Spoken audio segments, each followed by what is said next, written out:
Hello everyone, I am Dr. Mohan Kumar, consultant physician ಮತ್ತು non-invasive cardiologist in Mysore, talking from Revive Wellness Hospital, Mysore.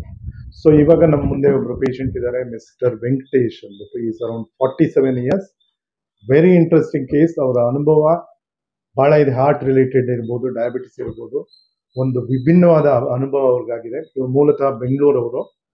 ಇವ್ರಿಗೆ ಯಾವ ಥರ ಆಗಿತ್ತು, ಏನೇನು problem ಆಗಿತ್ತು, ಡಯಾಬಿಟಿಸ್ ಯಾವಾಗಿಂದ, ಅದ್ರ ಜೊತೆಗೆ ಹಾರ್ಟ್ ರಿಲೇಟೆಡ್ ಪ್ರಾಬ್ಲಮ್ ಯಾವಾಗ ಗೊತ್ತಾಯಿತು, ಸೊ ಡಯಾಬಿಟೀಸ್ನ ಯಾವ ರೀತಿ ಮ್ಯಾನೇಜ್ ಮಾಡ್ಬೋದು, ಅಥವಾ ಹಾರ್ಟ್ ಕಂಡೀಷನ್ನ ನಮಗೆಲ್ಲ ತಿಳಿದಿರಂಗೆ, ಹಾರ್ಟ್ ಅಂದರೆ ಇಲ್ಲ ಯಾವುದೋ ಹಾರ್ಟ್ ಹಾಸ್ಪಿಟಲ್ಗೆ ಹೋಗೋದು, ಜಯದೇವ ಹಾಸ್ಪಿಟಲ್ಗೆ ಹೋಗೋದು, ಇಲ್ಲ ಯಾವುದೋ ಕಾರ್ಪೊರೇಟ್ ಹಾಸ್ಪಿಟಲ್ಗೆ ಹೋಗೋದು, ಆಂಜಿಯೋಪ್ಲಾಸ್ಟಿ ಮಾಡೋದು, ಇಲ್ಲ ಅಂದರೆ ಬೈಪಾಸ್ ಸರ್ಜರಿ ಮಾಡೋದು. ಇದೆಲ್ಲ ಬಿಟ್ಬಿಟ್ಟು there is something else, E C P therapy ಅನ್ನೋದ್ರ ಬಗ್ಗೆ. ಸೊ ಇದರಲ್ಲಿ ಅವ್ರ ಅನುಭವ ಏನು ಅಂತ ಅವ್ರು ಹೇಳ್ಕೊತಾರೆ. ಸೊ ವೆಂಕಟೇಶ್ ಅವರೇ, ನಿಮಗೆ ಈ ರೀತಿ ಮೊದಲು ಯಾವಾಗ ಡಯಾಬಿಟಿಸ್ ಶುರು ಆಯಿತು, ಇದ್ರ ಬಗ್ಗೆ ಡೀಟೇಲ್ ಆಗಿ ಹೇಳ್ತಾ ಬನ್ನಿ. ಎಷ್ಟು ವರ್ಷದಿಂದ ಇತ್ತು, ನಿಮ್ಮ ಲೈಫ್ ಸ್ಟೈಲ್ ಯಾವ ಥರ ಇತ್ತು, ಅದಾದ್ಮೇಲೆ ಯಾವ ಹಾಸ್ಪಿಟಲ್ ತೋರಿಸ್ತಾ ಇದ್ರಿ, ಫಸ್ಟ್ ಎಲ್ಲಿ ತೋರಿಸ್ತಾ ಇದ್ರಿ, ನಂತರ ಏನೇನಾಯಿತು, ನಮ್ಮ ಹತ್ರ ಯಾವ ಕಡೆಯಿಂದ ಬಂದ್ರಿ, ಇಲ್ಲಿ ಬಂದ ಮೇಲೆ ನಿಮ್ಮ ಅನುಭವ ಏನಾಯಿತು ಅಂತ ಹೇಳಿ. ಸರ್ ನಮಸ್ಕಾರ, ನನ್ನ ಹೆಸರು ವೆಂಕಟೇಶ್ ಅಂತ. ನಾನು ಬೆಂಗಳೂರಿಂದ ಬಂದಿದ್ದೀನಿ. ನನಗೆ 20 ಇಯರ್ಸಿಂದ ಶುಗರ್ ಇದೆ. ನನಗೆ ಒಂದು 6 ವರ್ಷ ಆಯಿತು ಬಿಟ್ಟು ಸ್ಮೋಕಿಂಗ್ ಎಲ್ಲ ಮಾಡ್ತಾ ಇದ್ದೆ. ಡ್ರಿಂಕ್ಸು ತಗೊತಾ ಇದ್ದೆ, ವಾರಕ್ಕೊಂದು 3 ಟೈಮ್ಸ್ 4 ಟೈಮ್ ಡ್ರಿಂಕ್ಸ್ ತಗೊತಾ ಇದ್ದೆ. ನನಗೆ 2 ಮಂತ್ಸ್ ಬ್ಯಾಕು ಒಂದು ಬ್ರೀತಿಂಗ್ ಪ್ರಾಬ್ಲಮ್ ಬಂತು. ಅದಕ್ಕೋಸ್ಕರ BGS, ನಾವು ಇರೋದು ಬೆಂಗಳೂರಲ್ಲಿ ಕೆಂಗೇರಿ ಅಂತ ಏರಿಯಾದಲ್ಲಿ ಇರೋದು ನಾವು. ಅಲ್ಲಿ BGS ಗ್ಲೋಬಲ್ ಹಾಸ್ಪಿಟಲ್ ಇದೆ. ಅಲ್ಲಿ ಹೋಗಿ ಅಡ್ಮಿಟ್ ಆದ್ವಿ. ಅವರೆಲ್ಲ ಚೆಕಪ್ ಎಲ್ಲ ಮಾಡಿ ನಿಮ್ಗೊಂದು ಆಂಜಿಯೋಗ್ರಾಮ್ ಮಾಡಬೇಕಾಗತ್ತೆ ಅಂತಂದ್ರು. ಆಂಜಿಯೋಗ್ರಾಮ್ ಮಾಡಿಸಿದ್ವಿ. ಆಂಜಿಯೋಗ್ರಾಮ್ ಮಾಡಿಸಿದ್ಮೇಲೆ ನಮಗೆ ಬ್ಲಾಕೇಜ್ 3 ಬ್ಲಾಕೇಜ್ ಐತೆ ಹೇಳಿ, 3 ಕರೋನರಿ ವೆಸಲ್ಸ್ ಬ್ಲಾಕೇಜ್ ಇದೆ ಅಂತ ಹೇಳಿದ್ರು, ಮಲ್ಟಿಪಲ್ ಬ್ಲಾಕೇಜಸ್ ಇದೆ ಅಂತ ಹೇಳಿ ನನಗೆ ಆಂಜಿಯೋಪ್ಲಾಸ್ಟಿ ಮಾಡಬೇಕು. ಸೊ ನಿಮಗೆ ಆಂಜಿಯೋಪ್ಲಾಸ್ಟಿ ಮಾಡಬೇಕು ಅಂತ ಹೇಳಿದ್ರೆ ಬೈಪಾಸ್ ಮಾಡಬೇಕು ಅಂತ ಹೇಳಿ, ನನಗೆ ಆಂಜಿಯೋಪ್ಲಾಸ್ಟಿ ಮಾಡಿ ಮಾಡಬೇಕು, ಸ್ಟೆಂಟ್ ಹಾಕ್ಬೇಕು ಅಂತ ಹೇಳಿದ್ರು. ಕ್ಯಾಲ್ಸಿಯಂ ಬ್ಲಾಕೇಜ್ ಇದೆ ಅಂತ ಹೇಳಿದ್ರು, ಒಂದು ಇಂಟು ನಾರ್ಮಲ್ ಬ್ಲಾಕೇಜ್ ಇದೆ ಅಂತ ಹೇಳಿದ್ರು. ಟೋಟಲ್ ಆಗಿ ಹಾಕ್ಸಿ ಅಂತ ಹೇಳಿದ್ವಿ. ಹಾಕಿದ್ರು ಮೂರು ಸ್ಟೆಂಟು ಹಾಕಿದ್ರು. 3 ಸ್ಟೆಂಟ್ ಹಾಕಿ ನೆಕ್ಸ್ಟ್ ಒಂದು 3-4 ಡೇಸ್ ಆದ್ಮೇಲೆ ಡಿಸ್ಚಾರ್ಜ್ ಮಾಡಿ ಮನೆ ಕಳ್ಸಿದ್ರು. ಮನೆ ಕಳ್ಸಿದ್ಮೇಲೆ ನನಗೆ 20 ಇಯರ್ಸ್ ಶುಗರ್ ಇರೋದ್ರಿಂದ ಮನೆ ಕಳ್ಸಿದ್ಮೇಲೆ ಏನಾಯ್ತು, ಒಂದು ವಾರ ನಾನು ಮಾಮೂಲಿ ಇದ್ದೆ. ಒಂದು ವಾರ ಆದ್ಮೇಲೆ ತಿರ್ಗಾ ಸುಸ್ತು, ತಲೆ ಸುತ್ತು ಎಲ್ಲ ಮಾಮೂಲಿ ಬಂತು. ತಿರ್ಗಾ ಹೋದೆ. ತಿರ್ಗಾ ಏನ್ ಮಾಡಿದ್ರು, ಎಲ್ಲ ಚೆಕ್ ಮಾಡಿದ್ರು, ಶುಗರು ಹೈ ಆಗಿತ್ತು, 370 ಪ್ಲಸ್ ಇತ್ತು, ಹೈ ಆಗಿತ್ತು. ಆಮೇಲೆ BP ಲೋ ಆಗಿತ್ತು. ತಿರ್ಗಾ ಏನ್ ಮಾಡಿದ್ರು, BP ಲೋ ಅಂದ್ರೆ ಎಷ್ಟು ಬರ್ತಾ ಇತ್ತು ನಿಮ್ದು? 87, 85, 80, ಸಿಸ್ಟಾಲಿಕ್ 86, 87 ಬರ್ತಾ ಇತ್ತು. ಕೆಳಗಡೆ ಅರೌಂಡ್ 50, 60, 59, 55, 60 ಬರ್ತಾ ಇತ್ತು. ಓಕೆ. ಆ ನಂತರ ತಿರ್ಗಾ ಅಡ್ಮಿಟ್ ಆಗುವಂದ್ರು. ತಿರ್ಗಾ ಅಡ್ಮಿಟ್ ಆದ್ವಿ. ತಿರ್ಗಾ 5 ಡೇಸ್ ಇದ್ದೆ ನಾನು. 5 ಡೇಸ್ ಅಲ್ಲೇ ಇದ್ದೆ. ICU ಇದ್ರೆ ವಾರ್ಡ್ ಅಲ್ಲಿ ಇದ್ರ? ICU 2 ಡೇಸ್ ಇದ್ದೆ, ವಾರ್ಡ್ ಅಲ್ಲಿ 3 ಡೇಸ್ ಇದ್ದೆ. ಮತ್ತೆ ಆ BP ನನಗೆ ಕಂಟ್ರೋಲ್ ಯಾವುದೇ ಕಾರಣಕ್ಕೆ ಮಾಡಲೇ ಇಲ್ಲ. ಒಂದು ದಿವಸಕ್ಕೆ 1 ಅವರ್ ಒಂದ್ಸತಿ ನನಗೆ BP ಅಂತೀನಿ ಶುಗರ್ 1 ದಿವಸಕ್ಕೆ 1 ಅವರ್ ಒಂದ್ಸತಿ ಚೆಕ್ ಮಾಡೋದು. ಯಾವಾಗ ಚೆಕ್ ಮಾಡಿದ್ರು 300 ಮೇಲೆ ತೋರಿಸ್ತಾ ಇತ್ತು. ನಾವು ನೋಡಿ ಆಮೇಲೆ ಯೂರಿನ್ ಇನ್ಸ್ಪೆಕ್ಷನ್ ಅದು ಆ ಟೆಸ್ಟ್ ಈ ಟೆಸ್ಟ್ ಎಲ್ಲ ಮಾಡಿದ್ರು.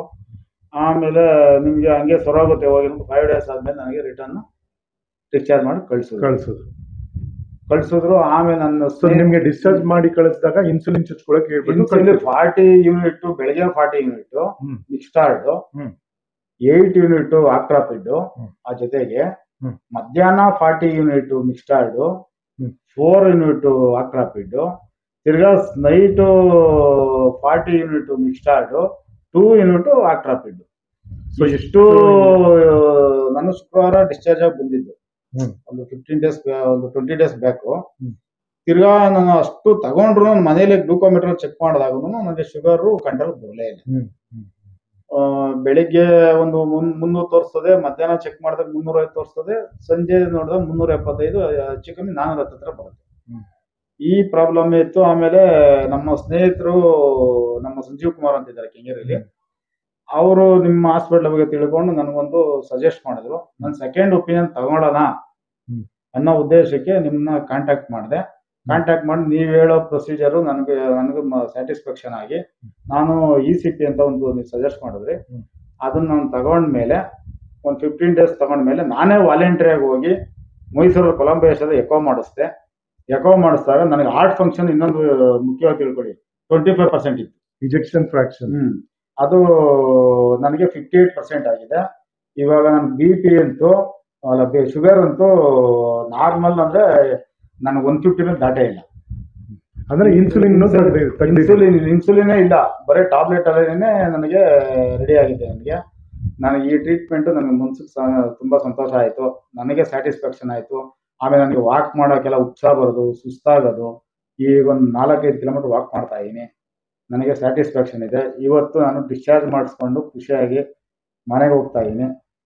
ಇಷ್ಟು ಹೇಳಬಲ್ಲೆ. ಈ ಟ್ರೀಟ್ಮೆಂಟು ಎಲ್ಲರೂ ತಗೊಳ್ಳಿ, ಉಪಯೋಗ ಪಡ್ಕೊಳ್ಳಿ, ಆರೋಗ್ಯ ಕಾಪಾಡ್ಕೊಳ್ಳಿ. ಒಳ್ಳೇದಾಗಲಿ. ಅಷ್ಟೇ, ಒಳ್ಳೇದಾಗಲಿ. ಸೊ ಇವ್ರ ಅನುಭವ ನೀವೆಲ್ಲ ಕೇಳಿದ್ದೀರಾ. ವೆರಿ ವೆರಿ ಇಂಟ್ರೆಸ್ಟಿಂಗ್ ಕೇಸ್ ಇದು.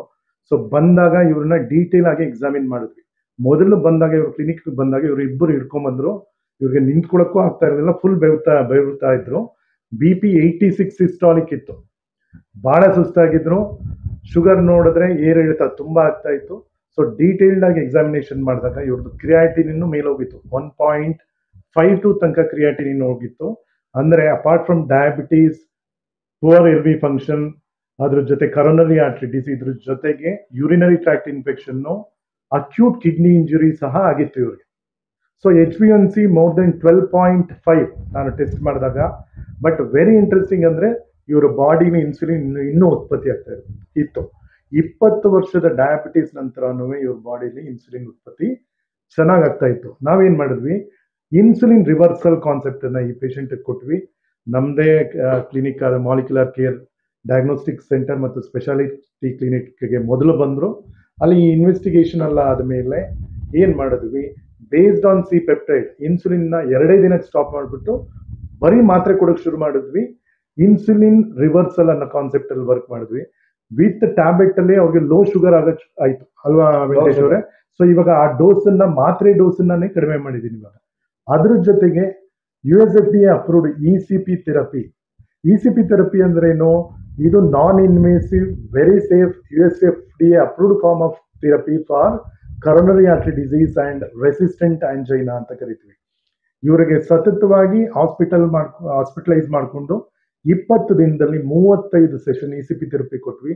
ಇದು ಕೊಟ್ಟಾಗ ಇವ್ರದ್ದು ಇಜೆಕ್ಷನ್ ಫ್ರಾಕ್ಷನ್ ಇಂಪ್ರೂವ್ ಆಗೋದ್ರ ಜೊತೆಗೆ ಪೇಷಂಟ್ ಸಿಂಪ್ಟಮ್ಯಾಟಿಕ್ ಆಗಿ ಬಹಳ ಚೆನ್ನಾಗಿ ಇಂಪ್ರೂವ್ ಆಗಿದ್ದಾರೆ. ಮುಂಚೆ ಸುಸ್ತಾಗಿ ಇಬ್ರು ಬಂದವರು ಇವತ್ತು ಅವರೇ ಹೋಗಿ ಎಲ್ಲಾ ಕಡೆ ಸುತ್ತಾಡ್ಕೊಂಡು ವಾಕ್ ಮಾಡಿ ಸ್ಟೆಪ್ಸ್ ಹತ್ತುತ್ತಾ ಇದ್ದಾರೆ. ನಿಜಕ್ಕೂ ಇದೊಂಥರ ಶ್ಲಾಘನೀಯವಾದ ಒಂದು ಥೆರಪಿ. ಇದು ಮುಖ್ಯವಾಗಿ ಏನಪ್ಪಾ ಅಂದ್ರೆ, ಅಪಾರ್ಟ್ ಫ್ರಮ್ ಡಾಕ್ಟರ್ ಮತ್ತೆ ಹಾಸ್ಪಿಟಲ್ ಜೊತೆಗೆ ಒಳ್ಳೆ ಪೇಷಂಟ್ ಕೂಡ ನಮಗೆ ಸಿಗ್ಬೇಕು. ಪೇಷಂಟ್ಗೆ ಟ್ರೀಟ್ಮೆಂಟ್ ಮೇಲೆ ಕಾನ್ಫಿಡೆನ್ಸ್ ಇರಬೇಕು. ನಾವು ಹೇಳೋದನ್ನ ನಂಬಿ ಅವರು ತಗೊಂಡಾಗ 100% ಇಂಥ ಪೇಷಂಟ್ಗಳಿಗೆ ಬಹಳ ಅನುಕೂಲ ಆಗುತ್ತೆ. ಈ ರೀತಿ ಸಾಕಷ್ಟು ಪೇಷಂಟ್ಗಳು ಎಲ್ಲಾ ಭಾಗದಲ್ಲೂ ಇದ್ದಾರೆ.